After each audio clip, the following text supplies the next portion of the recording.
مرحبا يا جماعة، كيفكم؟ اليوم رجعنا لكم فيديو جديد. اليوم الفيديو رح يكون انه رح نجاوب على اسئلتكم. طبعا نحن عملنا بوست على القناة تبعنا ونحن عم نقلكم انه تسألونا اسئلة اذا انتم حابين تعرفوا شغلات عنا. ففي كتير منكم اعطانا اسئلة، وبهذا الفيديو رح نجاوب على اكثر كمية من الاسئلة ان شاء الله، يعني لانه في كتير اسئلة. قبل ما نبلش تشتركوا بالقناة وتحطوا لايك وتفعلوا الجرس وتعملوا شير لرفقاتكم، ويلا نبلش. طبعا يا جماعة قبل ما نبلش بإنه نقرأ تعليقاتكم رح نقول الشغلات الأساسية عنا. أنا اسمي محمد العامر. أنا محمد الكيكي. هو محمد الكيكي، ما بعرف ليش عم بيطير وهو عم يحكي. أنا عمري 17 سنة هو عمره 16 سنة، ونحن بنفس الصف بندرس الصف العاشر بسوريا، فيكم تقولوا يعني باقي لنا سنتين وبنكون أخذنا البكالوريا. يلا نبلش بالفيديو بلا لعب كتير. اول سؤال عنا يا من ديما الرحمات، كاتبت لنا شو حلمكم بعيد عن السوشيال ميديا؟ انا حلمي ان شاء الله انه فوت تخصص دكتور اسنان، يعني بصير دكتور اسنان بالمستقبل ان شاء الله، بس ما بعرف اذا رح غير رايي بالمستقبل، يعني لانه بتعرفوا الواحد بغير رايه بسرعه. ف يس رجعنا على اليس.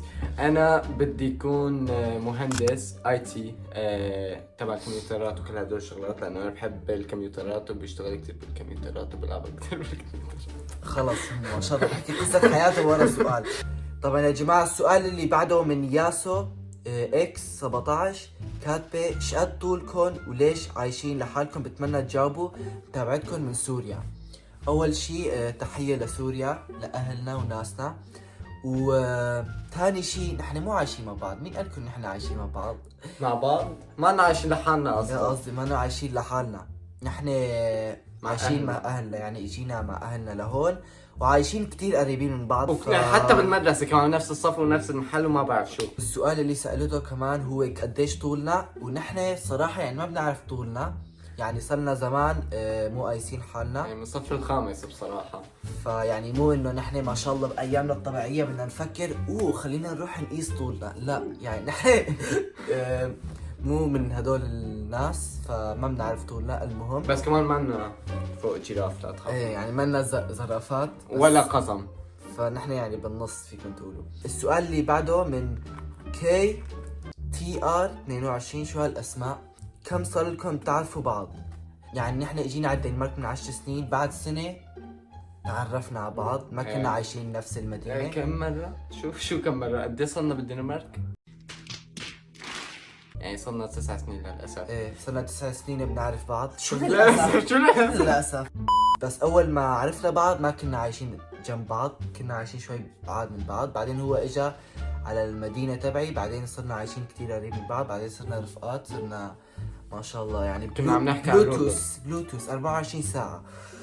المهم فيس كنا نسوي فيديوهات كمان هنيك. المهم خلينا لا نحكي على هذا الأوقات. فضايح الله. They ask you how you are, you just have to say that you're fine when you're not really fine, but you just can't. السؤال اللي بعده من ميكس 6، كاتبة شنو الشيء اللي خلاكم تقرروا تفتحوا قناة؟ كنتوا من قبل تفكروا في هذا الشيء وبس ان شاء الله توصلوا ل100,000 متابع؟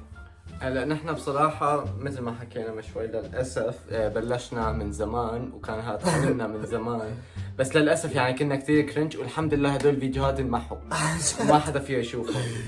بس كان حلمنا من زمان.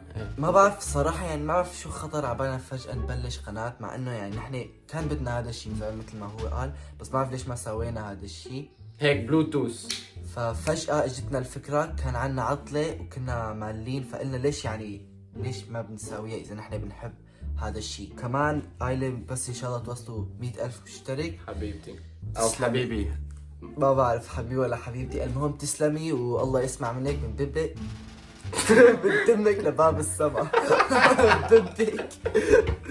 السؤال اللي بعده من شو هالاسم؟ ما راح اقراه. حلم اللي ببالكم وحابين توصلوا له، واكثر الممثلين الاتراك والسوريين اللي بتحبوهم، واي ساعة بتنزلوا مقاطع. اول سؤال اللي ببالكم، الحلم اللي ببالكم واللي حابين توصلوا له، نحن من شوي جاوبنا على هذا السؤال، انه انا بدي اصير دكتور اسنان ان شاء الله، وهو كان بده يصير مهندس اي تي، متذكر ماله متذكر.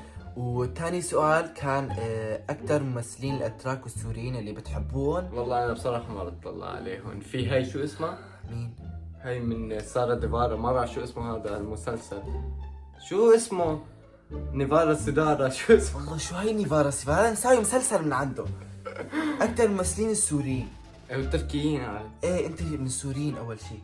اكثر الممثلين السوريين اللي انا بحبهم هن تايم حسن. ايوه تايم كنت حسن راح اقولها. تايم حسن و بس الممثلين السوريين صراحة يعني هو بيكون بأكثر المسلسلات. الممثلين التركيين هذا اللي مثل بفيلم كارا سيفدا اللي هو كان بيقول ما بعرف شو سيفدا ميفدا ما بعرف شو قال. هذا اللي اسمه بوراك، رح احط لكم صورته هون. وثالث سؤال اي ساعة بتنزلوا مقاطع؟ طبعا يا جماعة نحن ما عنا ساعة محددة ولا عنا يوم محدد، بس بننزل مرتين بالاسبوع تقريبا. وهذا بهذا الوقت ما رح ننزل كتير لانه نحن هلا عنا امتحانات وعلينا كتير ضغط، بس ادعوا لنا يعني. ثالث سؤال هو من ريرو ابراهيم. هو شو رأيك بالناس العراقيين، وهل اليوم رح توافق تتزوج عراقية بانتظار الرد؟ والله بصراحة نحن كثير بنحب العراقية. الأغاني العراقية أقسم بالله ما في أحسن من الأغاني العراقية. أنا الروسي يعني بتجنن.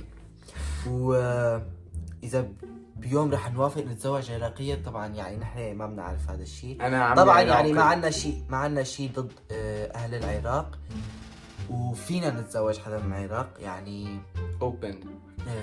اهم شيء انه يكون بلد عربي. بالنسبه لإلي ما بعرف بالنسبه له شو انت شو لازم يكون بلد عربي ولا لا؟ انا من كل البلد. الله. السؤال اللي بعده هو من ياسمين كاتبه اول سؤال، لو توصف نفسك بكلمه وحده ايش بتكون؟ ايه انت بلش. انا عم فكر بكلمه لانه انا عم فكر غليظ بصراحه، بس لا اقول. بدي اوصف حالي بكلمه. عنيد انا عندي.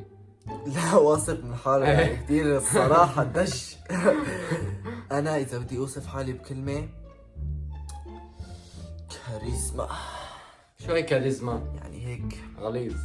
لا هاد العربي عنده بيبكي بالزاويه، يعني واحد بيقول له كلمه هو من عنده هيك بيساوي كلمه. بيساوي كلمه لحالي. ثاني سؤال كان ايش اكثر شيء استمتعت فيه وانت عم تجهز اول فيديو؟ انه يخلص الفيديو. بصراحه انا ما كنت مستمتع بالفيديو وانا عم ساوي الفيديو، لانه كنت بألمانيا وانا ما كنت بدي روح، رحت اجباري وكنت عم منتج هنيك. بس وانا عم منتج الفيديو طبعا يعني كان شعور حلو، لانه يعني كل حدا بده يبلش بشيء جديد بيكون متحمس، وهذا الشعور كان عندي كمان. انا كنت عم منتج الفيديو كنت متحمس كتير لانه ينزل، وانه بفكر حالي رح ياخذ 1,000,000 مشاهده وما بعرف شو. السؤال اللي بعده من يعقوب كاتب انتم متجوزين بعمر ال 16 وال 17؟ طبعا صراحة يعني أنا عندي 3 أولاد كمان. تعالوا سلموا. أنا عندي 4، عندي عائلة كاملة وعايش بدبي. عندنا حديقة حيوانات نحن إذا بدكم كمان. طبعا شو هالسؤال يعني نلاقي عمرنا 17 و16 أكيد ما رح نكون متزوجين ونحن عمرنا 17 و16. فلا نيكست. السؤال اللي بعده من جوكر جيمز 5545. شو في بينك وبين عائلة نارين بيوتي؟ يا جماعة نارين بيوتي ما بتعرف نحن موجودين بالحياة. يا ريت يا ريت والله. أنا بصراحة أنا أخوها لا الصراحة يعني هي بتكون بنت عمه. أيوة. وأنا أخوها الصغير. يعني نحن بعائلة مع بعض. ليش بده يكون عنا شيء بين عائلة نارين بيوتي؟ على اساس نحن بنشبههم، واذا انت قصدك اذا في مشاكل بيناتنا فهي ما بتعرف نحن موجودين بالحياة اكيد يعني. وبس يا جماعة هي كانت نهاية الفيديو. طبعا مثل ما شفتوا جاوبنا على كتير اسئلة من الاسئلة اللي سألتونا اياهم. كمان نسينا نقول لكم شغلة عنا واللي هي نحن من وين. نحن من سوريا بتعرفوا هالشغلة، بس انا من الحلب. انا من الحلب هو من الشام. ايه وفي كتير عالم بيفكروا انه نحن اخوات، نحن ما لنا اخوات. ايه صحيح نحن رفقات. كمان بدي لكم معلومة عني في كتير ناس ما بتعرفها. طبعا يا جماعة انا كمان نص كردي، فيعني ابوي من سوريا وامي كرديه، فانا نص نص، بس انا بقول اني من سوريا لانه يعني الواحد بيميل على ابوه اكثر. المهم فهاي معلومه جديده لإلكن، وبس هاي كانت نهايه الفيديو. واذا في اسئله كمان لا تنسوا انه تكتبوها بالكومنتس ونشوف اذا فينا نرد عليهم فيديو تاني. لا تنسوا تشتركوا بالقناه وتحطوا لايك وتفعلوا الجرس وتعملوا شير لرفقاتكم، وبنشوفكم بالفيديو الجاي. يلا سلام.